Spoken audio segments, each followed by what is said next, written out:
Hello, Connect Church. My name is Charles Wolf, and I'm the Director of Men's Ministries here at Connect Church in Ventura, California. And hello to all my friends out there who are not in the local area. I have a devotional for us this morning. How's your Monday going, by the way? Today I want to talk about a passage that we're, I think, all familiar with in 1 Thessalonians. And it's chapter 5, starts at verse 16. And it says, "Rejoice always. Pray without ceasing. Give thanks in all circumstances. For this is the will of God in Christ Jesus for you." Now that's from ESV translation. It might be slightly different than what you're used to hearing. By all means, open it up in a Bible app on your computer. Put it on a screen right next to me. Right now you can hit pause, whatever. Anyway, there's a challenge in that. There are going to be times in our life when it's really easy to give thanks. God will bless us from time to time with just amazing things. And there are also times when we just stop doing something that we probably were taught as a child to do. And that is, we stop counting our blessings and we stop remembering to thank God for all the good things. I just responded to a post on social media from a friend who was having a struggle because they're working at home, but they were having trouble with a particular project that they were working on, and they were just getting frustrated. And I said, don't forget to encourage yourself. Stop every now and then and look at what positive steps you've taken, what things you've accomplished, the forward momentum that you have made. And I guess that's a modern day way of saying count your blessings. Look back at what you've accomplished instead of just being negative.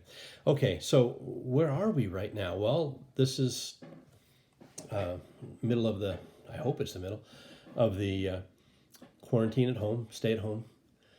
And I think God is calling on us as Christians to be the light in this dark situation.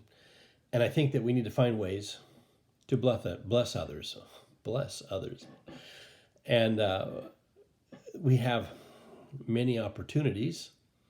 In fact, I've been sitting here recording devotionals and putting them up on my YouTube channel and doing other things. And I've said several times now during this process, I've said, people keep saying, stay safe out there.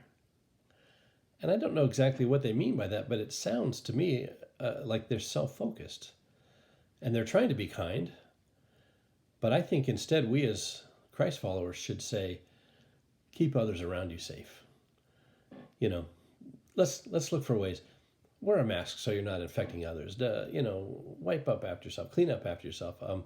Be careful in how you touch public surfaces and what you leave behind, because you could be the difference in impacting someone else's life during this pandemic. Okay, so that's the physical. What about the spiritual?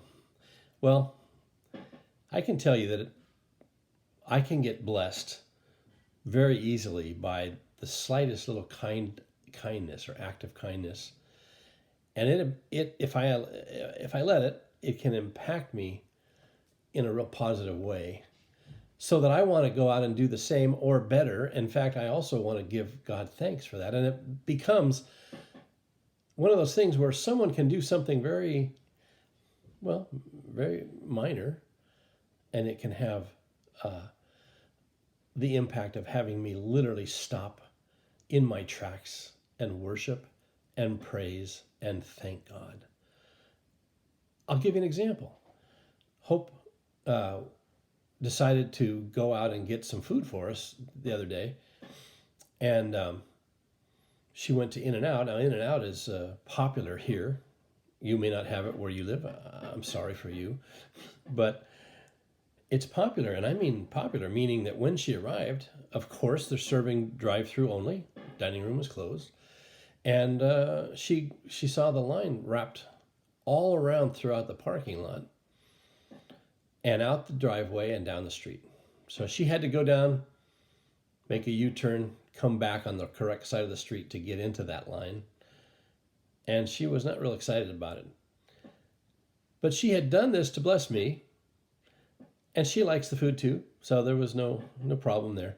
And she decided that since she'd already gotten out and since she'd already driven there, she would just go ahead and get in line. Well, there were people filling in the line behind her quickly, and it added. And the people ahead of her were moving, and she was greatly blessed to see how fast they were putting the food out the window. But when she came up to the window, they wouldn't take her money because they said the people in the car ahead had paid for your meal. Wow, such an easy thing to do. Such a simple act of kindness. And yet she came home and literally broke down in tears as she was explaining to me what had happened. And she said she was moved to tears the whole way driving home. And we're going to pay it forward, don't worry. In fact, you may want to follow me to the fast food joint next time.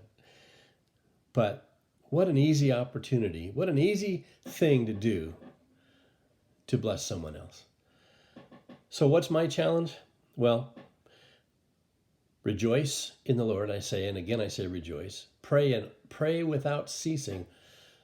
You're quarantined at home. Maybe you're not working at home. Maybe you are, but you have many, many more opportunities to offer up just a breath of prayer, or take a break and pray, or maybe use the time you normally would have gone out to eat lunch, or whatever.